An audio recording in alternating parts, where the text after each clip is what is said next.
student, in sterilization today we will discuss about the chemical method of sterilization. तो आज हम लोग देखेंगे कि कैसे केमिकल मेथड से हम लोग अपने सब्सटेंस को, अपने आर्टिकल को स्टरलाइज करते हैं. तो let's see the chemical method of sterilisation. So again, before going to know chemical method of sterilization, we know what is the sterilization. So sterilization is the process that removes, kill or deactivate all forms of life like fungi, bacteria, virus, spore forms, prions, plasmodium. ये previous lectures में जितने भी lectures थे सब में मैंने इसके definitions को मैंने बताया है. तो स्टेरिलाइजेशन एक प्रोसेस है जिसके तहत हम लोग क्या करते हैं, रिमूव करेंगे या तो किल करेंगे या तो डीएक्टिवेट करेंगे ऑल फॉर्म ऑफ लाइफ्स. का मतलब है जितने भी माइक्रोब्स होते हैं उनकी. ठीक है. अब इसमें मेथड में देखें क्या क्या मेथड हैं. टाइप्स ऑफ स्टेरिलाइजेशन में देखें तो फिजिकल मेथड जिसमें dry heat, moist heat and radiation, इन तीनों का वीडियो लेक्चर्स आपको डिस्क्रिप्शन बॉक्स में मिल जाएगा. वहाँ से आप ड्राई हीट के बारे में भी पढ़ सकते हैं, moist heat and radiation. And the chemical method यानी फिल्ट्रेशन, जिसके थ्रू हम लोग बैक्टीरिया प्रूफ फिल्टर यूज करते हैं और इसमें भी हम लोग स्टेरिलाइजेशन को अचीव करते हैं थ्रू फिल्ट्रेशन. इसका भी डिस्क्रिप्शन बॉक्स में आपको लिंक मिल जाएगा और वहाँ से आप मैकेनिकल मेथड भी स्टेरिलाइजेशन का पढ़ सकते हैं. आज का जो डिस्कशन का पॉइंट होगा, जो मुद्दा होगा आज का, वो होगा केमिकल यानी स्टेरिलाइजेशन विथ केमिकल, यानी केमिकल्स का यूज करके हम लोग चीज़ों को स्टेरिलाइज करेंगे. इसमें फिनॉल है, हैलोजेंस है, डाई है, गैसियस कंपाउंड है.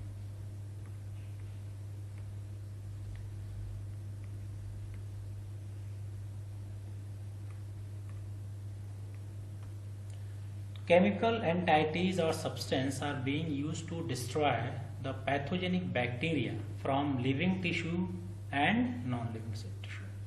तो केमिकल्स क्या है, एंटाइटीज या सब्सटेंस है, एक पदार्थ है. क्या करता है, ये डिस्ट्रॉय करता है pathogenic bacteria. Pathogenic bacteria means जो बैक्टीरिया है, और पैथोजेनिक जब वर्ड यूज किया जाता है तो पैथोजेनिक मीन्स होता है कि डिजीज कॉजिंग बैक्टीरिया. इसको रिमूव करना है कहाँ से, लिविंग और नॉन लिविंग से. तो जब हम लोग लिविंग से रिमूव करते हैं या किल करते हैं तो उसको हम लोग बोलते हैं एंटीसेप्टिक.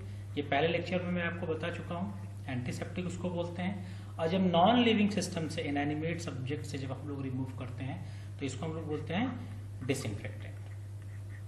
ठीक. तो आज जो कॉमनली हम लोग डिसइंफेक्टेंट और एंटीसेप्टिक एक साथ पढ़ रहे हैं, जब हम लोग लिविंग सिस्टम से रिमूव करेंगे तो commonly it is called as antiseptic, और जब नॉन लिविंग से ही हटाएंगे दैट इज कॉल्ड डिसइंफेक्टेंट. तो इसीलिए केमिकल मेथड्स को हम लोग कहते हैं anti microbial agent. Anti means होता है अगेंस्ट, अगेंस्ट मीन्स विरोध में. किसके विरोध में, माइक्रोब्स के जो विरोध में, यानी जो माइक्रोब्स की ग्रोथ न होने दे, माइक्रोब्स को डिस्ट्रॉय कर दे, ऐसे एजेंट को हम लोग कहते हैं एंटी माइक्रोबियल एजेंट. कहा गया some chemical when used at appropriate concentration for sterilisation are called sterilant liquid. तो कहा गया जब कंसंट्रेशन, कहा गया अप्रोप्रिएट कंसंट्रेशन 5% सोल्यूशन हमने लिया, कोई बनाया, और इससे हम लोग क्या कर रहे हैं, स्टेरिलाइजेशन अगर कर रहे हैं तो उसको हम लोग बोलते हैं स्टेरिलेंट लिक्विड. केमिकल सब्सटेंस लिक्विड भी हो सकता है, गैस भी हो सकता है, सॉलिड फॉर्म, तीनों फॉर्म में एग्जिस्ट कर सकते हैं जिससे हम लोग स्टेरिलाइजेशन अचीव करेंगे.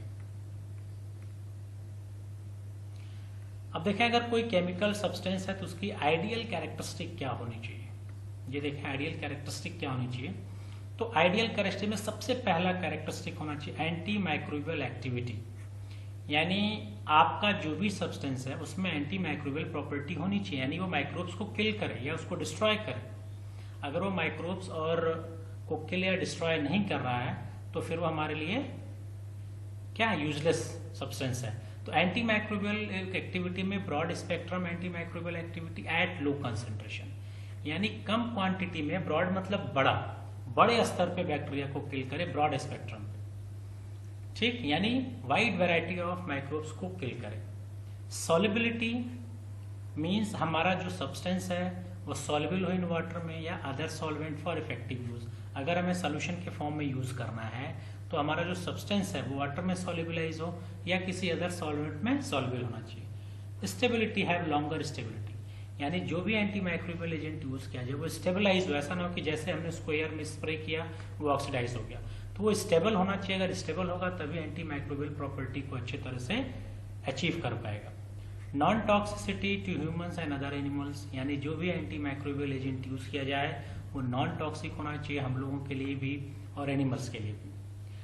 Toxicity to micro organism at room temperature या बॉडी टेम्परेचर, ये जो भी हम लोग केमिकल सब्सटेंस यूज करेंगे वो माइक्रो ऑर्गेनिज्म के लिए टॉक्सिक होना चाहिए। टॉक्सिक होगा तभी माइक्रो ऑर्गेनिज्म को क्या करेगा, किल करेगा रूम टेम्परेचर पे। ऐसा ना कोई हमारे पास कोई सब्सटेंस हो 80 डिग्री सेंटीग्रेड पे माइक्रोब्स को किल करेगा, तो फिर हम लोग उसका इफेक्टिव यूज नहीं कर पाएंगे, क्योंकि हम टेम्परेचर राइज नहीं कर सकते हैं, क्योंकि हमें भी सर्वाइव करना है। तो इसीलिए कहा गया कि जो भी माइक्रो ऑर्गेनिजम्स हम यूज कर रहे हैं वो रूम टेम्परेचर या बॉडी टेम्परेचर पे माइक्रो ऑर्गेनिज्म के लिए टॉक्सिसिटी शो करें। कैपेसिटी टू पेनिट्रेट, कहाँ पेनिट्रेट करें, इनटू सेल, यानी जो भी माइक्रोब्स हम लोग ले रहे हैं उस सेल के अंदर वो क्या हो, पेनिट्रेट हो। जैसे रेडिएशन में आपने देखा था गामा रेज किस तरह से आपके पेपर्स को, एल्युमिनियम फॉइल को भी क्रॉस करके पेनिट्रेट कर जा रहा। तो पेनिट्रेशन पावर जब होगा तभी वो सेल के अंदर पेनिट्रेट करेगा और फिर माइक्रोब्स को क्या करेगा, किल करेगा। Non corroding and non staining, non corroding का मतलब होता है कोरोजन, क्षय करना या नुकसान करना। यानी अगर ये हमारे पास कोई इस तरह से सब्सटेंस और इस पे आपने केमिकल एजेंट्स ऐड किया, एंटी माइक्रोबियल एजेंट्स, और पता चला इसको डिटोरिएट कर दिया, तो उसको हम लोग बोलेंगे कोरोडिंग। तो हमारा क्या होना चाहिए, non corroding. Non staining, stain का मतलब होता है कलर प्रोड्यूस करना, स्टेन का मतलब होता है कलर प्रोड्यूस करना। तो ऐसा एंटी माइक्रोबियल एजेंट ना हो जो कलर प्रोड्यूस करे आफ्टर यूज। तो आफ्टर यूज अगर कलर प्रोड्यूस करेगा तो हमारा जो भी प्रोडक्ट उसमें कलर्स आ सकते हैं। तो ये दो चीजें होनी चाहिए, non corroding and non staining. Detergent capacity, यानी क्लीनिंग एजेंट, अगर हमारे एंटी माइक्रोबियल एजेंट में क्लीनिंग एक्टिविटी है अगर, तो बहुत अच्छी बात है, क्योंकि cleansing action improve the effectiveness of disinfectant. तो डिसइंफेक्टेंट की इफेक्टिवनेस और बढ़ जाती है। Availability, the compound must be available in the large quantity eight reasonable price. ये भी सबसे इंपॉर्टेंट फैक्टर होता है कि हम कोई एंटी माइक्रोबियल एजेंट ऐसा चूज करना बहुत इफेक्टिव है, लेकिन वो रेयरेस्ट केस में मिलता है, वो भी हमारे लिए सुटेबल नहीं है। लेकिन ऐसे केमिकल्स होने चाहिए जो इजीली अवेलेबल हो और रिजनेबल प्राइस पे हो, ताकि इसको हर कोई यूज कर सके।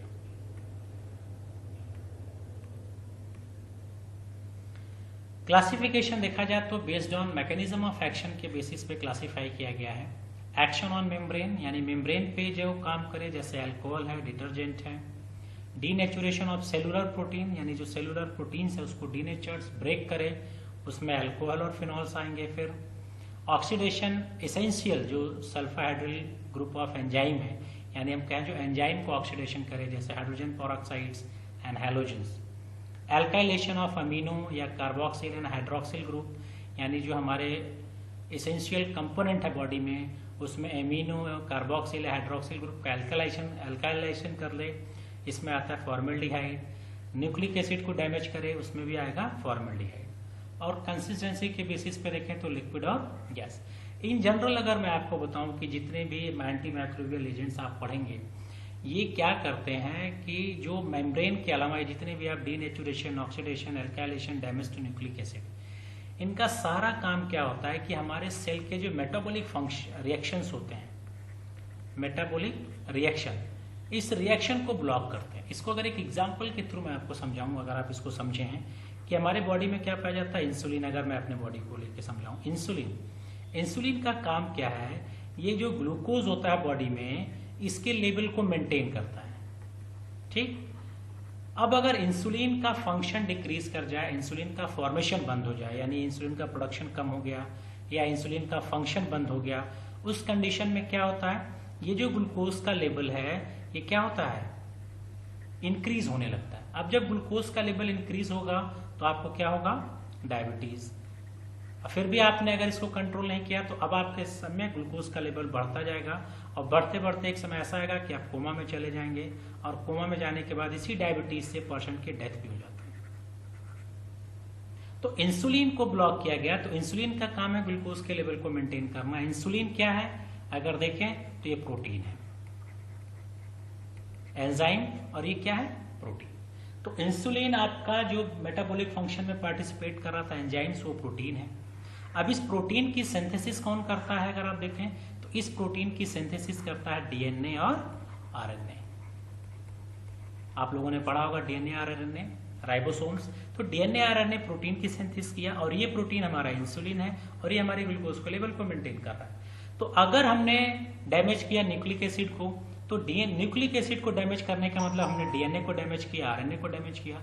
जब ये डीएनए आरएनए डैमेज होगा तो प्रोटीन की सिंथेसिस नहीं होगी, और जब प्रोटीन की सिंथेसिस नहीं होगी तो ये जो इंसुलिन था, ये इंसुलिन का फॉर्मेशन बंद हुआ, ग्लूकोज का लेवल बढ़ गया। Oxidation essential group of enzymes, enzyme के इसेंशियल ग्रुप को ऑक्सीडेशन कर दिया। ये जो इंसुलिन है, ये जो एंजाइम है, हमारे सिस्टम में हार्मोन्स है, उनको ऑक्सीडेशन कर दिया गया, इनका नेचर चेंज कर दिया गया, तो फिर ये ग्लूकोज के लेवल को मेंटेन नहीं करेगा। एल्काइलेशन कर दिया जाए, तो एल्काइलेशन कर दिया जाए, फिर अगर इसमें कोई चीज ऐड या डिलीट कर दी जाए, कई बार मैंने कहा कि जैसे ये हमारे पास क्या है बेंजीन, इसका प्रॉपर्टी अलग है, लेकिन इसमें अगर कोई चीज ऐड कर देते हैं तो ये हो जाते हैं फिनॉल, इसकी प्रॉपर्टी चेंज हो जाती है। तो यहाँ पे आपने एल्काइलेशन किया, चाहे डैमेज ऑफ न्यूक्लिक एसिड किया, oxidation, denaturation of cellular proteins, तो ultimately they are block the metabolic reactions. और ये मेटाबॉलिक रिएक्शन सिर्फ इंसुलिन ही नहीं है, आपने ग्लूकोज का ऑक्सीडेशन, कई बार मैंने बताया ग्लूकोज का ऑक्सीडेशन होता है हमारे शरीर में, तभी हमको क्या मिलती है, एनर्जी मिलती है। तो ये जो ग्लूकोज का ऑक्सीडेशन अगर बंद कर दिया जाए तो हमें फिर एनर्जी नहीं मिलेगी। तो हमारे बायोलॉजिकल सिस्टम में बहुत सारे बायोकेमिकल फंक्शंस परफॉर्म होते हैं, रिएक्शंस, और उन रिएक्शंस को कंट्रोल कौन करता है, एंजाइम्स। तो और एंजाइम अल्टीमेटली होते हैं प्रोटीन, और इन प्रोटीन्स को गवर्न करता है डीएनए और आरएनए। तो इन्हीं सिस्टम को ब्लॉक करके हम लोग अपने माइक्रोब्स को क्या करते हैं, किल करते हैं। क्लियर है? ठीक। अब इसी सिस्टम में हम लोग पहले बात करेंगे अल्कोहल की। अल्कोहल, इसका मोड ऑफ एक्शन देखें, डिहाइड्रेट सेल, सेल को डिहाइड्रेट करेगा। डिहाइड्रेट मतलब सेल में जो वाटर्स थे उनको डिहाइड्रेशन करेगा। जब सेल में डिहाइड्रेशन होगा तो अगेन सेल की फंक्शनिंग ब्लॉक होगी और धीरे धीरे सेल की डेथ हो जाएगी। डिस्टर्ब करेगा मेम्ब्रेन को एंड कोआगुलेशन ऑफ प्रोटीन। तो देखिए, एक तो डिहाइड्रेशन कॉज कर रहा है, मेम्ब्रेन को डिस्टर्ब कर दे रहा है एंड प्रोटीन को कोआगुलेट कर रहा है। तो ये मल्टीपल फंक्शंस परफॉर्म कर रहा है और इसमें अल्टीमेटली माइक्रोब्स की क्या होगी, डेथ हो जाएगी। Ethyl alcohol use in the concentration of 50 to 90%। जैसे इथाइल अल्कोहल 50% हम यूज करते हैं, ये act as anti microbial activity की तरह काम करता है और इसको 90% तक हम लोग यूज करते हैं। लेकिन ये माना जाता है कि 70% alcohol is effective against the vegetative cell. Spore की बात नहीं की जा रही है, बात की जा रही है वेजिटेटिव सेल। तो स्पोर और वेजिटेटिव सेल में डिफरेंस मैं कई बार बता चुका हूं। वेजिटेटिव सेल होता है ग्रोइंग बैक्टीरिया, जो ग्रोइंग बैक्टीरिया जो ग्रो कर रहे हैं उनको वेजिटेटिव सेल बोला जाता है। बैक्टीरियल स्पोर कहा जाता है। स्पोर मैंने कितनी बार आपसे कहा, ये क्या इनएक्टिव फॉर्म है, ये बैक्टीरिया का इनएक्टिव फॉर्म है। यानी जैसे मैंने कहा सीड आप लोग देखते हैं, सीड जो बीज होते हैं प्लांट के, ये सीड भी क्या होते हैं, इनएक्टिव होते हैं। कब तक इनएक्टिव होंगे, जब तक इनको फेवरेबल कंडीशन नहीं मिलेगा। और जैसे ये सीड सॉइल में जाते हैं और फेवरेबल कंडीशन मिलता है, ये ग्रो करते हैं। तो जब ये ग्रो कर रहा है, प्लांट ग्रो कर रहा है, उसी को हम लोग बोलेंगे वेजिटेटिव सेल। तो अल्कोहल जब ये प्लांट ग्रो कर रहा है तब इफेक्टिव होगा, न कि जब ये सीड के फॉर्म में यानी स्पोर के फॉर्म में। तो इसीलिए कहा गया 70% alcohol is effective against the vegetative cell, it is inert against the bacterial spore. यानी बैक्टीरियल स्पोर पे बहुत अच्छा काम नहीं कर पाता है। It can also use to disinfect the surface. हमें अपने सरफेस को डिसइंफेक्ट करना हो, अपने सरफेस से माइक्रोब्स को हटाना हो, तो हम लोग यूज करते हैं अल्कोहल।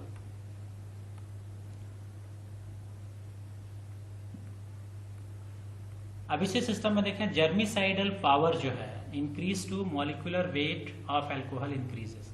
अगर जो मॉलिक्यूलर वेट, जैसे मैंने कहा अल्कोहल में आपका मेथनॉल भी है, एथेनॉल भी है, C2H5OH, प्रोपेनॉल भी है, जिसमें कितने कार्बन होंगे, C3 3 कार्बन होंगे। तो कहा गया जो जर्मिसाइडल प्रॉपर्टी है, यानी जर्म्स को मारने की जो प्रॉपर्टी है, साइडल मीन्स किल करना, जर्म्स मीन्स माइक्रोब्स को, तो जो माइक्रोब्स को किल करे वो इंक्रीज हो जाता है जब हम लोग मॉलिक्यूलर वेट अल्कोहल का इंक्रीज करते हैं। यानी मेथेनॉल से ज्यादा पावरफुल होगा एथेनॉल, एथेनॉल से ज्यादा पावरफुल होगा प्रोपेनॉल। तो कहा गया highest the propyl alcohol are not miscible, higher that of the propyl alcohol, जब हम प्रोपाइल अल्कोहल से ज्यादा बढ़ते हैं यानी C4 पहुंच गए ब्यूटेनॉल, इसकी एक्टिविटी और अच्छी होगी। लेकिन higher that of propyl alcohol are not miscible in all proportion of with water, तो अब ये वाटर में मिसबल ही नहीं होगा, और जब वाटर में मिसबल नहीं है तो फिर ये इसका यूज नहीं होगा। इसलिए सबसे ज्यादा जो यूटिलाइजेशन किया जाता है हम लोग करते हैं एथेनॉल का एंड आइसोप्रोपाइल अल्कोहल का। तो यहाँ पे लिखा कि isopropyl alcohol 40 to 80% are bactericidal for vegetative cell. अब देखें आइसोप्रोपाइल अल्कोहल जब लिया गया तो आइसोप्रोपाइल अल्कोहल में 3 कार्बन, और इसकी एक्टिविटी अगर आपने देखा इथाइल अल्कोहल, यहाँ पे अगर आप देखें तो ये 50 to 90% हमें चाहिए, और यहाँ पे 40 to 80%, यानी आइसोप्रोपाइल अल्कोहल 40% पे ही बैक्टीरियासाइडल या एंटीबैक्टीरियल प्रॉपर्टी शो करने लगा। ये भी आपके दिमाग में होना है कि जैसे जैसे कार्बन की संख्या हम लोग बढ़ाते जाते हैं जर्मिसाइडल प्रॉपर्टी इंक्रीज कर जाती है। लेकिन प्रोपाइल के आगे हम लोग इसलिए नहीं जाते हैं क्योंकि ब्यूटेनॉल वाटर में सॉल्युबल नहीं है। इसका डिसएडवांटेज देखें तो स्किन इरिटेशन प्रोड्यूस करता है, वोलाटाइल है, रैपिडली इवोपरेट हो जाता है और इन्फ्लेमेबल है, यानी ये ज्वलनशील है। Ethyl alcohol, isopropyl alcohol and methyl alcohol आपके अल्कोहल के एग्जाम्पल है। इसके बाद फिनॉल सेकेंड नंबर पे है। फिनॉल के बारे में थोड़ा सा डिस्कस किया जाए। फिनॉल ये भी एक्ट करता है डिस्ट्रप्शन ऑफ मेम्ब्रेन, यानी मेम्ब्रेन को डिस्टर्ब करेगा, precipitation of protein and inactivation of the enzyme. तो ये अब चीजें आपको मैकेनिज्म समझ में आ गया होगा जो स्टार्टिंग में मैंने कहा, ये प्रोटीन भी प्रेसिपिटेट कर रहा है, एंजाइम्स को भी इनएक्टिवेट कर रहा है, तो अल्टीमेटली सारे मेटाबॉलिक फंक्शन ब्लॉक और बाकी के माइक्रोब्स की डेथ हो जाएगी। एग्जाम्पल देखें तो 5% फिनॉल है, 1 to 5% क्रिसॉल यूज किया जाता है, 5% लाइजॉल है, सेपोनिफाइड क्रिसॉल। ये लैब में आप लोग लाइजॉल सोल्यूशन भी बनाते हैं जिसमें आप क्रिसॉल को सोप से सेपोनिफाई करते हैं, और क्लोरहेक्सिडीन एंड क्लोरोजाइनिनॉल, जो डेटॉल जो आप यूज करते हैं उसमें जाइलिनॉल होता है, डेटॉल जो आप लोग यूज करते हैं।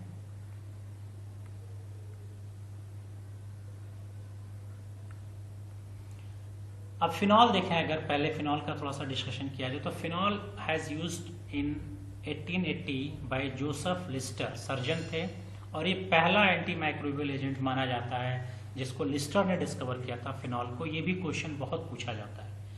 फिनॉल क्या है? Is standard against the other disinfectant. Phenol coefficient technique, ये जो फिनॉल है इससे हम लोग अदर डिसइंफेक्टेंट की स्ट्रेंथ को एस्टिमेट करते हैं, जिसको तो देखें एक्ट एज अ डिसइंफेक्टेंट, ये डिसइंफेक्टेंट की तरह काम करेगा एट हायर कंसंट्रेशन, अगर हायर कंसंट्रेशन पे डिसइंफेक्टेंट की तरह, एंड एंटीसेप्टिक लो कंसंट्रेशन पे। ठीक, तो आपको पता है डिसइंफेक्टेंट नॉन लिविंग के लिए हो गया और एंटीसेप्टिक हो गया लिविंग के लिए। दे आर बैक्टीरियासाइडल, ये बैक्टीरिया को भी किल करेगा, फंजीसाइडल फंगस को मारेगा, mycobactericidals but are inactive against the spore and most viruses. तो ये स्पोर और वायरसेस के खिलाफ बहुत इफेक्टिव नहीं होता है, लेकिन बैक्टीरिया हो, फंगस हो, माइक्रोबैक्टीरियल में के अगेंस्ट से बहुत इफेक्टिव पावरफुल आपका एंटी माइक्रोबियल एजेंट है।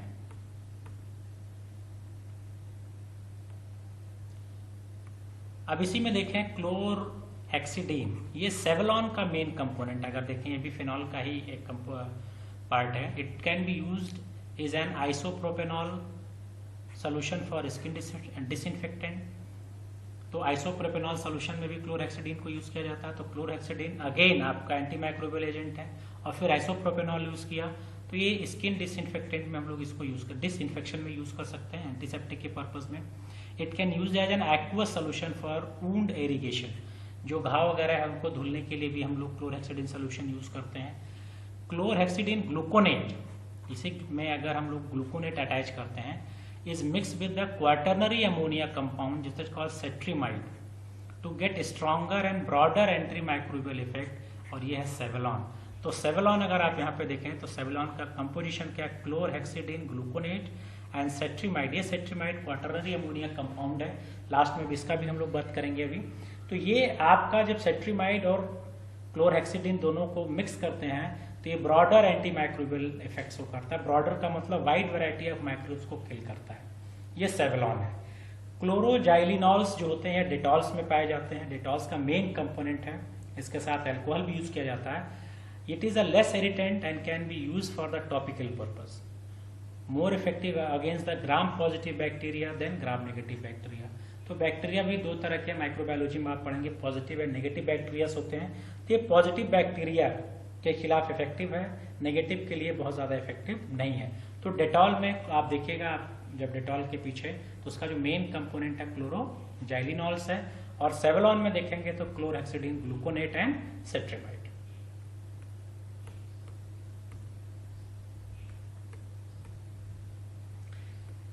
अब इसके बाद देखें हैलोजेंस आते हैं कुछ। हैलोजेंस में जैसे क्लोरीन, फ्लोरीन, ब्रोमीन, आयोडीन आप लोगों ने पढ़ा है, उसी हैलोजेंस के भी आपके एंटी माइक्रोबियल प्रॉपर्टी कुछ रखते हैं हैलोजेंस में। तो मोड ऑफ एक्शन देखें, इनका भी दे आर ऑक्सीडाइजिंग एजेंट। जो हैलोजेंस होते हैं ये स्ट्रॉन्ग ऑक्सीडाइजिंग एजेंट होते हैं। तो ऑक्सीडाइजिंग एजेंट क्या करता है, आप डैमेज करेगा प्रोटीन को और एंजाइम्स को।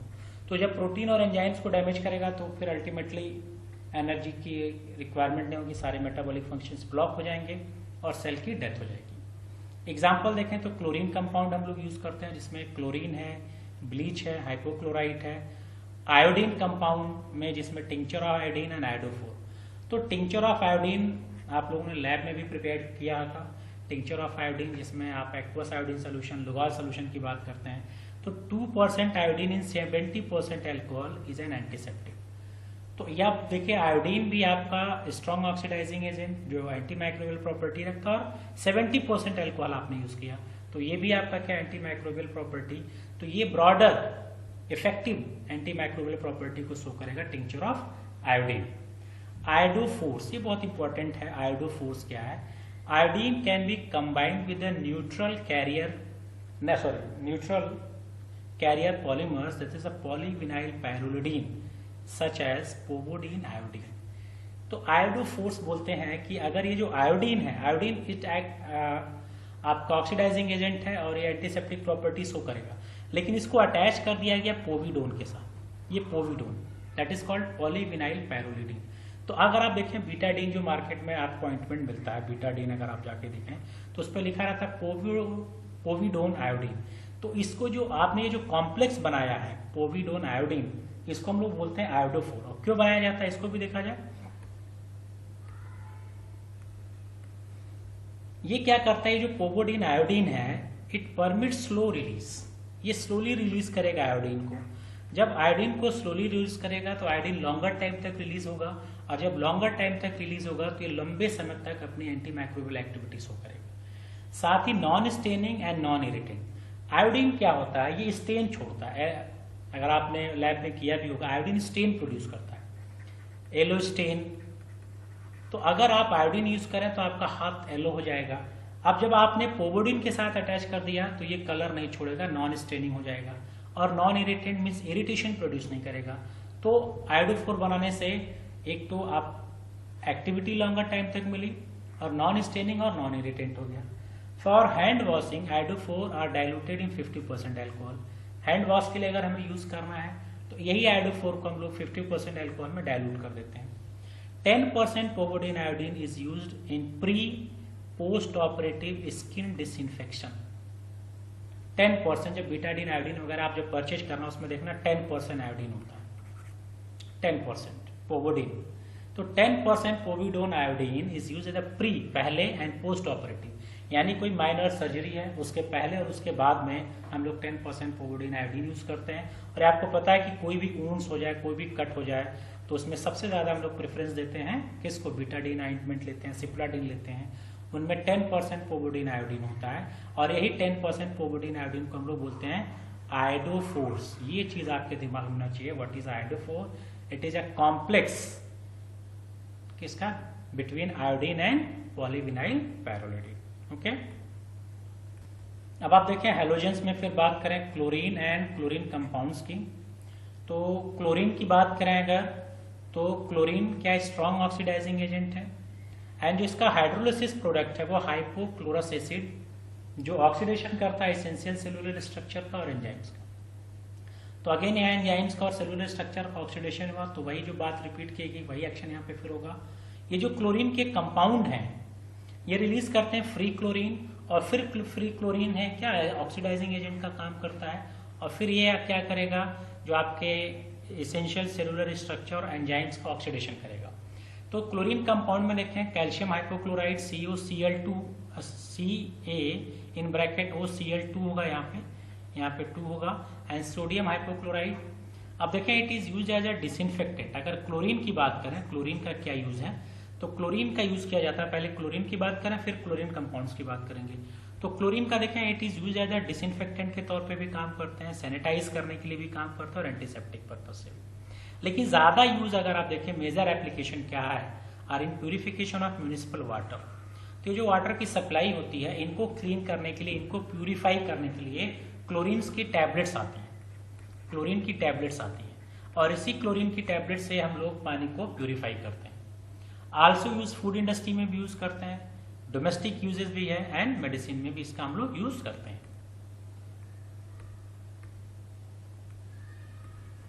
अब क्लोरीन कंपाउंड में कैल्शियम हाइपोक्लोराइड की बात करें, अगर कैल्शियम हाइपोक्लोराइड CaOCl2, ये कैल्शियम हाइपोक्लोराइड है, इसको ब्लीचिंग पाउडर भी बोलते हैं, क्लोरीन पाउडर भी बोलते हैं, अब क्लोरीनेटेड लाइम भी बोलते हैं इसको, ठीक।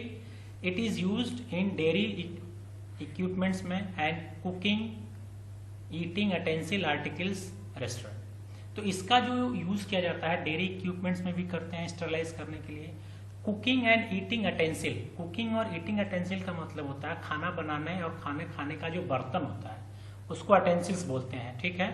फॉर्क हो गया, चम्मच, ठीक है, इनको हम लोग बोलते हैं यूटेंसिल। तो ये जो आपके आर्टिकल्स हैं, इनको स्टरलाइज करने के लिए हम लोग कैल्शियम हाइपोक्लोराइड का यूज करते हैं। सोडियम हाइपोक्लोराइड, इस कोरोना काल में सबसे ज्यादा सोडियम हाइपोक्लोराइड का यूज किया गया। Sodium hypochloride 1% solution of sodium hypochloride are use for personal hygiene, यानी पर्सनल हाइजीन जो कोई अगर आपको सैनिटाइज करना है तो हम लोग सोडियम हाइपोक्लोराइड यूज करते हैं। इन हायर कंसंट्रेशन, अगर थोड़ा कंसंट्रेशन 1% से इंक्रीज कराएं तो it is use to disinfect the swimming pool, यानी स्विमिंग पूल को डिसइंफेक्शन करने के लिए, स्विमिंग पूल को भी एंटी माइक्रोबियल माइक्रो फ्री करने के लिए हम लोग हायर कंसंट्रेशन में सोडियम हाइपोक्लोराइड यूज करते हैं। 3 to 6% सोल्यूशन इन वाटर, 3 से 6% सोल्यूशन का वाटर में मिला दें अगर, तो यूजुअली कॉल्ड लिक्विड ब्लीच कहते हैं इसको, यानी ब्लीचिंग का भी काम करेगा। यानी ये ब्लीच का मतलब होता है इस अपने कलर को डिस्टेन कर देता है। एंड हिस्टोरिकली पुराने समय में इसको कहते थे जैबल वाटर, ये वाटर होगा, इसको हम लोग कहते थे जैबल वाटर। यानी सोडियम हाइपोक्लोराइड का 3 से 6% सोल्यूशन वाटर में बोले हैं तो पुराने समय में इसको जैबल वाटर बोलते थे कि जैबल वाटर चाहिए, नहीं, javel water is a solution of sodium hypochloride. तो सोडियम हाइपोक्लोराइड 1% भी यूज कर सकते हैं, मोर देन 1% भी यूज कर सकते हैं स्विमिंग पूल को अगर डिसइंफेक्टेंट करना है। लिक्विड ब्लीच के भी लिए भी हम लोग इसका काम या यूज कर सकते हैं। डिसएडवांटेज देखें, they are rapidly inactivated in the presence of organic matter. अगर कोई ऑर्गेनिक मैटर इसमें ऐड कर दिया जाए तो इनएक्टिवेट हो जाता है। Bleach solution is corrosive and it will be crore the surface. तो ये जो ब्लीच अगर आप कंसंट्रेशन बढ़ा रहे हैं तो ये ब्लीचिंग का काम करेगा। ब्लीच सोल्यूशन क्या करता है, कोरोसिव थोड़ा सा हो जाता है, और कोरोसिव होने के नाते सरफेस को क्या करेगा, कोरोड करेगा। इसीलिए सोडियम हाइपोक्लोराइड सोल्यूशन वगैरह हायर कंसंट्रेशन पे यूज नहीं करते हैं। और अगर हायर कंसंट्रेशन पे अगर आप देखें यूज करें तो क्लॉथ वगैरह पे आने पे वहां क्या करता है, कलर को रिमूव कर देता है, ठीक है।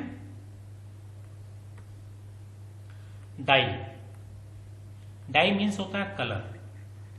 तो कुछ कलर भी होते हैं जो एंटी माइक्रोबियल एजेंट्स को शो करते हैं। तो 2 क्लासेस हैं डाई कंपाउंड्स के, ट्राइफिनाइल मेथेन एंड एक्रिडीन डाई। ये 2 चीजें यूज की जाती हैं एज एंटी माइक्रोबियल एजेंट। तो यहाँ पे भी देखें मोड ऑफ एक्शन क्या, इनहिबिट सेलुलर ऑक्सीडेशन प्रोसेस। तो जो सेलुलर ऑक्सीडेशन हो रहा है, ऑक्सीडेशन सेलुलर कहाँ होता है, ग्लूकोज का ऑक्सीडेशन होता है, ठीक, CO2 और H2O में कन्वर्ट होता है, यहाँ पे ऑक्सीडेशन होता है और यहाँ से क्या मिलता है, एनर्जी। तो ये सेलुलर ऑक्सीडेशन को इनहिबिट कर देगा। उसमें जो एक्रिडीन डाई देखें तो एक्रीफ्लेविन एंड ट्रिप्टोफ्लेविन 2 आपके कंपोनेंट यूज किए जाते हैं, acriflavine and tryptoflavin. These compound inhibit the growth of Staphylococcus and Gonococcus bacteria को।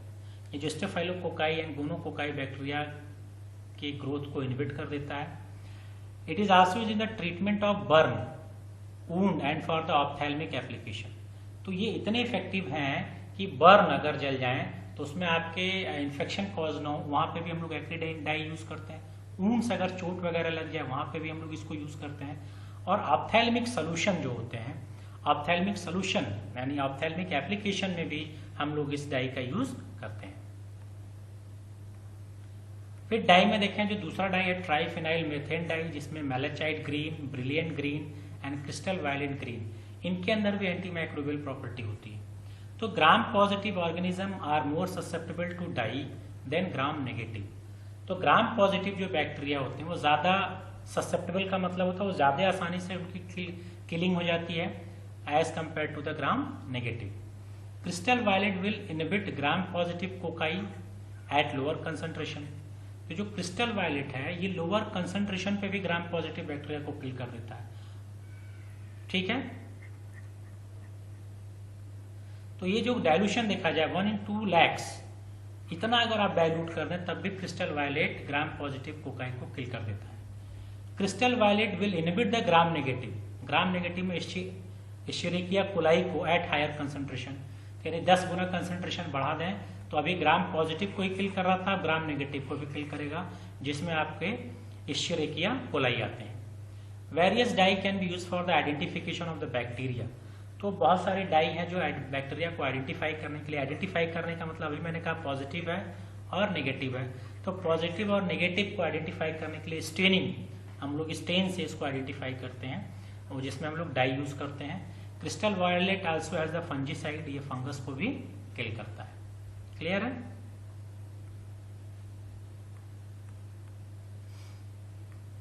अब गैसियस एजेंट के बारे में है। ठीक, जो गैसेस के फॉर्म में हम लोग यूज करेंगे उसमें chemically active gases possess broad spectrum anti microbial property. Broad spectrum, बार बार ब्रॉड स्पेक्ट्रम का मतलब होता है कि एक बैक्टीरिया जो सिर्फ एक एंटी माइक्रोबियल एजेंट है जो सिर्फ एक बैक्टीरिया को मार रहा है, एक टाइप के बैक्टीरिया को मार रहा है, और एक एंटी माइक्रोबियल एजेंट्स है जो बहुत सारे बैक्टीरिया, बहुत सारे टाइप्स के बैक्टीरिया को किल कर रहा है, तो उनको बोलते हैं broad spectrum anti microbial property. They are use to sterilize the surgical instrument. तो ये जो गैसियस एजेंट्स हैं इनका यूज किया जाता है सर्जिकल इंस्ट्रूमेंट को स्टेरलाइज करने के लिए। They are also use for the equipment and surface sterilization of powder, यानी जो पाउडर उसको अगर स्टेराइल करना हो, इक्विपमेंट्स को स्टेरलाइज करना हो, तो भी हम लोग गैसियस एजेंट्स यूज करते हैं। और इनमें देखें ethylene oxide, formaldehyde, glutaraldehyde and propylene oxide का हम लोग यूज करते हैं। अब इथाइलिन ऑक्साइड अगर देखें तो it is use in the large scale of industrial and medical application. तो इसका बहुत ज्यादा, इथाइलिन सबसे ज्यादा अगर गैसेस में यूज भी किया जाता है तो इथाइलिन ऑक्साइड का किया जाता है, और ये क्वेश्चन बहुत पूछा जाता है। तो लार्ज स्केल पे इंडस्ट्री में भी यूज करते हैं और मेडिकल एप्लीकेशन में भी। इंडस्ट्री में स्टेरलाइजेशन के लिए हम लोग इथाइलिन ऑक्साइड यूज करते हैं, मेडिकल में भी इथाइलिन ऑक्साइड यूज करते हैं। It is liquid at temperature below 10 to 10.8 degree centigrade पे ये लिक्विड होता है, और एबव जैसे ही हम लोग 10.8 डिग्री सेंटीग्रेड से जाते हैं वेपराइज होने लगता है। तो इसलिए इसको फ्यूमिगेशन करना इसका बहुत आसान है। इट्स वेपर इज फ्लेमेबल, ये थोड़ा सा इसका ड्रॉबैक है कि ये ज्वलनशील होता है। तो फ्लेमेबल है तो इसलिए हम लोग क्या करते हैं, it is mix with the carbon dioxide या freon to reduce their flammability. यानी इसका जो ज्वलनशील है इसको कम करने के लिए हम लोग कार्बन डाइऑक्साइड या फ्रियॉन मिलाते हैं। तो अगर आप लोगों को इंटरमीडिएट में याद हो सोडियम, याद है सोडियम के साथ क्या है, ये वाटर के साथ फायर यानी आग प्रोड्यूस करता है। तो इसको हम लोग किस में रखते थे, केरोसिन ऑयल में, इसलिए रखते थे ताकि इनर्ट फॉर्म में रहे। ठीक है, तो यहाँ पे भी वही चीज कहा गया कि ये जो वेपर्स हैं ये इसके वेपर फ्लेमेबल्स हैं, तो फ्लेमेबिलिटी को कम करने के लिए हम लोगों ने क्या किया, इसको मिक्स किया कार्बन डाइऑक्साइड के साथ या फ्रियॉन के साथ, ताकि इसकी फ्लेमेबिलिटी क्या हो, रिड्यूस हो जाए। मोड ऑफ एक्शन इसका क्या है, एक्ट बाय द एल्काइलेशन। ये एल्काइलेशन करता है, यानी replacement of hydrogen from organic compound. तो जो भी ऑर्गेनिक कंपाउंड्स हैं, जो एंजाइम्स हैं, ऑर्गेनिक कंपाउंड में सब एंजाइम्स हैं, हार्मोन्स हैं, उनमें हाइड्रोजन रिप्लेस कर देगा। जब रिप्लेस कर देगा तो फिर उस पर्टिकुलर ऑर्गेनिक कंपाउंड्स की एक्टिविटी ब्लॉक हो जाएगी। तो एल्काइलेशन ऑफ ऑर्गेनिक कंपाउंड जो कहा गया वो क्या है, enzymes and protein.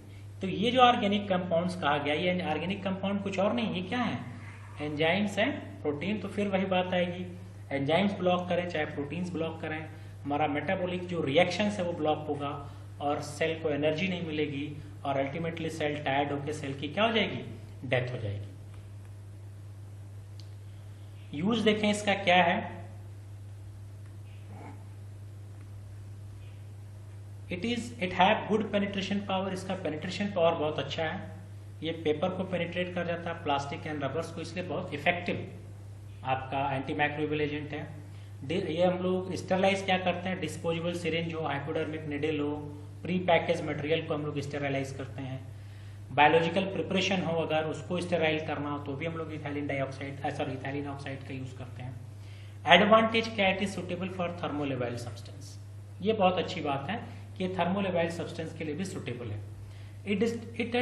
It does not damage the moisture sensitive substance because only at low humidity is required. ये बहुत अच्छी बात है कि बहुत सारे सब्सटेंस होते हैं जो मॉइस्चर सेंसिटिव होते हैं, यानी जब आपने मॉइस्चर सेंसिटिव यानी मॉइस्चर के प्रेजेंस में हाइड्रोलिसिस हो जा रही है, या जैसे अगर आपने कहा हाइग्रोस्कोपिक मटेरियल आपके पास है, तो अगर आप इनका मॉइस्ट स्टरलाइजेशन कर रहे हैं तो ये मॉइस्चर को एब्जॉर्ब कर लेगा, या ऐसे प्रोडक्ट हैं जो मॉइस्चर के प्रेजेंस में हाइड्रोलिसिस हो जा रही है, तो यहाँ पे क्या है, बहुत लो ह्यूमिडिटी होती है, इसलिए हम लोग ये जो मॉइस्चर सेंसिटिव सब्सटेंस को डैमेज नहीं करता है, ये भी किसकी बहुत अच्छी बात है।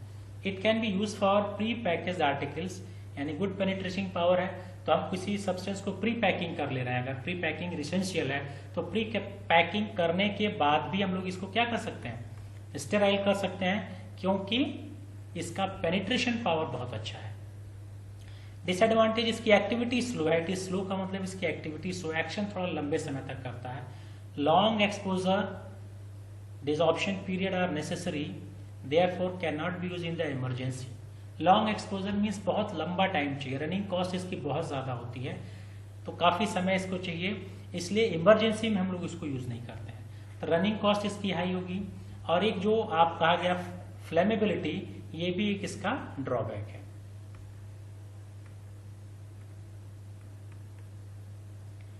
अब इसके बाद हम लोग बात करेंगे एल्डिहाइड की। तो एल्डिहाइड में देखा जाए, एल्डिहाइड का जो मोड ऑफ एक्शन देखें, एल्काइलेशन है, ये भी amino and carboxyl and hydroxyl group का जो स्टार्टिंग में ही बताया गया, और ये डैमेज करेगा न्यूक्लिक एसिड को, तो फंक्शन एज इट इज वही। Example formaldehyde and glutaraldehyde. तो ग्लूटरल्डिहाइड का देखें, ग्लूटरल्डिहाइड ये हम लोग स्टरलाइज करते हैं, थर्मोमीटर, सिस्टोस्कोप्स है, ब्रोंकोस्कोप्स है, सेंट्रीफ्यूजेज जो मशीन है, और एनेस्थेटिक जो इक्विपमेंट्स हैं उनको स्टरलाइजेशन करने के लिए ग्लूटरल्डिहाइड यूज किया जाता है। डिसएडवांटेज क्या है, थोड़ा सा इरिटेटिंग है, और इसका जो है पुअर पेनिट्रेशन पावर है। ग्लूटरल्डिहाइड रिक्वायर्स अल्कलाइन पीएच, यानी ये अल्कलाइन पीएच पे ज्यादा इफेक्टिव होता है। तो and only those articles are wettable can be sterilize, यानी जो आर्टिकल्स वेटेबल हो, जो भीग सके, उन्हीं को हम लोग ग्लूटरल्डिहाइड से स्टरलाइज भी कर सकते हैं। ओके, फॉर्मल्डिहाइड है, इसी में फॉर्मल्डिहाइड भी है आपका, ये भी अल्कलाइटिंग एजेंट है, स्टार्टिंग मोड ऑफ एक्शन देखा, पुअर पेनिट्रेशन पावर है, readily inactivated by organic matter के संपर्क में अगर आता है तो इनएक्टिव हो जाता है। It is use for the fumigation of room and hospital blanket. तो ये फ्यूमिगेशन जो आप यहाँ पे देख रहे हैं, तो फ्यूमिगेशन के लिए फॉर्मल्डिहाइड का यूज किया जाता है। It is use in the sterilization to produce by heating formalin. तो फॉर्मेलिन भी आप लोगों ने देखा होगा, फॉर्मेलिन अगर आपको याद हो तो जितने भी बायोलॉजिकल इंटरमीडिएट में देखे होंगे, जो बायोलॉजिकल सैंपल्स होते हैं उनके बॉटल्स में, जार में रखा जाता है, और वो लॉन्ग टाइम तक उनके जो सेल है वो ऐसा लगता है कि दे आर लिविंग। वो इसलिए होता है क्योंकि वो प्रिजर्व है, उन पे माइक्रोब्स अटैक नहीं कर पा रहा है, क्योंकि उसमें क्या होता है, फॉर्मेलिन होता है। तो ये it is use in the sterilization में करते हैं, और प्रोड्यूस किया जाता है बाय हीटिंग फॉर्मेलिन, और ये फॉर्मेलिन का 37% वेट बाय वॉल्यूम फॉर्मल्डिहाइड। ठीक, तो room temperature at 70 to 75 degree centigrade with steam, इसको हम लोग कहते हैं low temperature steam formaldehyde, LTSF। ठीक है, तो फॉर्मेलिन को जब 70 to 75 स्टीम के साथ जब हम इसको हीटिंग करते हैं तो इसको हम लोग बोलते हैं लो टेम्परेचर स्टीम फॉर्मल्डिहाइड। अब फ्यूमिगेशन इज अचीव, जो फ्यूमिगेशन अगर हमें फॉर्मल्डिहाइड का करना तो कैसे अचीव करते हैं, बॉइलिंग फॉर्मेलिन, फॉर्मेलिन को बॉयल करें, हीटिंग पैराफॉर्मल्डिहाइड, या treating formaldehyde with potassium permanganate. तो फॉर्मेलिन को पोटेशियम परमैंगनेट से ट्रीट करें, या फॉर्मेलिन को बॉयल कर दें, या पैराफॉर्मल्डिहाइड को हीट करें, तो ये जो फ्यूम्स बन रहा है, फ्यूम्स का फॉर्मेशन होने लगेगा। 10% फॉर्मेलिन, 0.5% टेट्राबोरेट, ये मेटल इंस्ट्रूमेंट को भी क्या कर सकता है, स्टेरलाइज कर सकता है। अब इसके बाद हाइड्रोजन पेरोक्साइड, ये आप लोग कॉमन है भी, लेकिन बहुत ही अच्छा आपका एंटी माइक्रोबियल प्रॉपर्टी रखता है क्योंकि रिलीज करता है नेसेंट ऑक्सीजन, और ये ऑक्सीजन भी क्या है, ऑक्सीडाइजिंग एजेंट। तो अगेन फिर वही oxidizing agent, mode of action वही मिलेगा। तो hydrogen peroxide produce hydroxy free radicals that damage the protein and DNA. तो इसका भी यूज हम लोग करते हैं। इट इज 6% कंसंट्रेशन, डिकंटामिनेट करता है। डिकंटामिनेट, कंटामिनेशन का मतलब होता है गंदगी, और डिकंटामिनेट अगर वर्ड लगा दिया गया तो गंदगी को हटाना, यानी माइक्रोब्स को हटाना। तो हमें अपने इंस्ट्रूमेंट को डिकंटामिनेट करना, इक्विपमेंट्स को करना है। जैसे वेंटिलेटर है तो हम लोग हाइड्रोजन पेरोक्साइड यूज करते हैं 6%।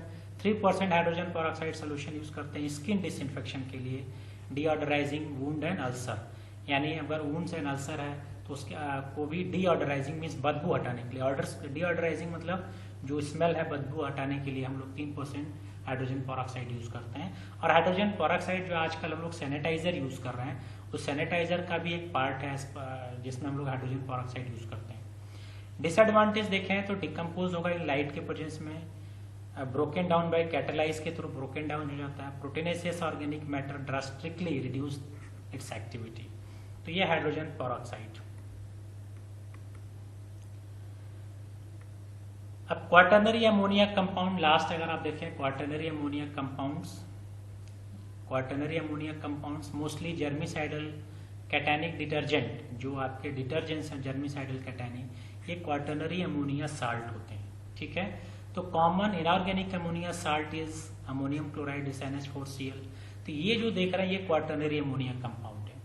ठीक, तो इसमें देखें सेट्रीमाइड, जो अभी आपने सेवलॉन में देखा था, अगर आपको मैंने दिखाया भी था सेवलॉन में, जो आपने ग्लूकोनेट और सेट्रीमाइड जो आपने किया, और उसके बाद benzalkonium chloride, and cetyl pyridinium chloride, ये इसके एग्जाम्पल हैं क्वाटर्नरी अमोनिया कंपाउंड्स के। They are bactericidal power is high, बहुत इफेक्टिव बैक्टीरिसाइडल प्रॉपर्टी होती है ग्राम पॉजिटिव बैक्टीरिया के खिलाफ। It is also active against the gram negative. तो ये इतना इफेक्टिव है कि पॉजिटिव और नेगेटिव दोनों के अगेंस्ट काम करता है। Commonly use as a pharmaceutical aid, इसको प्रिजर्वेटिव के फॉर्म में बहुत ज्यादा यूज करते हैं फार्मास्यूटिकल इंडस्ट्री में। तो एप्लीकेशन देखें, it is use as a sanitizing agent, hospital में सैनिटाइज करने के लिए भी क्वाटर्नरी अमोनिया कंपाउंड करते हैं। स्किन को डिसइंफेक्टेंट करने के लिए, यानी स्किन को से माइक्रोब्स हटाने के लिए हम लोग यूज करते हैं। It is use as a preservative in ophthalmic and cosmetic product, और जो सबसे ज्यादा यूज किया जाता है बेंजल कोनियम क्लोराइड। ये क्वेश्चन भी बहुत पूछा जाता है एग्जामिनेशन में, कि कुछ नाम दे दिए जाएंगे क्वाटर्नरी अमोनिया कंपाउंड से, उसमें एक बेंजल कोनियम क्लोराइड भी होगा, कि ऑप्थेल्मिक प्रिपरेशन में कौन सा प्रिजर्वेटिव सबसे ज्यादा यूज करते हैं, तो ये benzyl conium chloride. Mode of action वही अगर आप देखें तो डीनेचुरेशन प्रोटीन एंजाइम्स, और damage the membrane, permeability alter कर देगा। तो परमेबिलिटी अल्टर कर देगा तो लीकेज होने लगेंगे, तो सेल के जो कंटेंट है वो बाहर आने लगेंगे। प्रोटीन और एंजाइम डीनेचर्ड हो जाएगा तो सेल की एक्टिविटी ब्लॉक हो जाएगी। इसमें ये बेंजल कोनियम क्लोराइड आपको याद रखना, ये आपके कम्पिटिटिव एग्जाम में बहुत पूछे जाते हैं।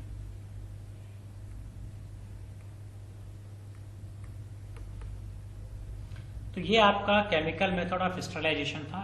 डिटेल आपका बहुत डिटेल था केमिकल मेथड ऑफ स्टरलाइजेशन में, यानी केमिकल्स यानी सब्सटेंस और आर्टिकल्स थे, एंटाइटीज थी, जो हमारे माइक्रोबियल्स की ग्रोथ को इनहिबिट कर रहा है, उसको किल कर रहा है। जिसमें आपने देखा कि जो एक्चुअल जो फंक्शंस था, चाहे वो एल्केलाइजेशन हो या फिर प्रोटीन्स को ब्लॉक कर रहा हो, एंजाइम्स को ब्लॉक कर रहा हो या ऑक्सीडेशन कर रहा हो, इन सब का जो मोटिव था वो सारा मोटिव था जो मेटाबॉलिक रिएक्शंस ब्लॉक होने से आपका जो एनर्जी थी वो एनर्जी नहीं मिली, और अल्टीमेटली जो सेल है उसकी डेथ हो जाती है। ठीक है, तो ये आपका overall chemical method of sterilization था। और कोई भी डाउट और क्वेरीज हो अगर आपको किसी से भी रिलेटेड लेक्चर्स नोट्स को भी अगर रिक्वायरमेंट हो तो आप मुझे ईमेल कर सकते हैं। कोई भी डाउट एंड क्वेरीज हो तो आप कमेंट बॉक्स में लिखिए। श्योरली तो नहीं, लेकिन मैं कोशिश करूंगा कि आपके डाउट्स एंड क्वेरीज को क्या किया जाए, सॉल्व किया जाए। Thank you.